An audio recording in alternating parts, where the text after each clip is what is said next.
நம்மளுக்கு ஒரு பிரச்சனைனா நாம் நம்ம மைண்டை ரிலாக்ஸ் ஆகிறதுக்கு ரீல்ஸ் பார்க்கலான்னு வரோங்க. Facebook, Instagram, யூடியூப்புன்ட்டு.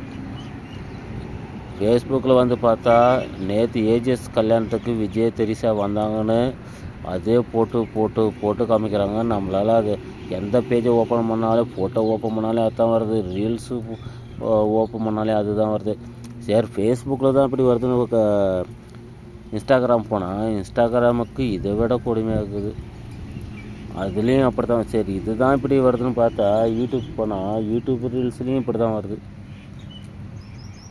நம்மளுக்கே ஏகப்பட்ட பிரச்சனை. நம்ம ஒரு மைண்டு ரிலாக்ஸ் ஆக நாம் சரி ஏதோ பார்க்கலாம் அப்படின்ட்டு வரோங்க.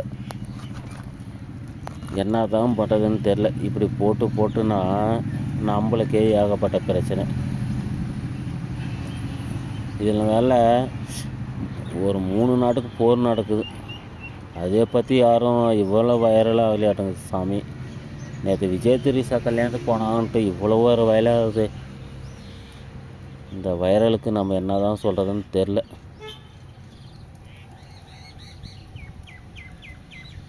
So sir,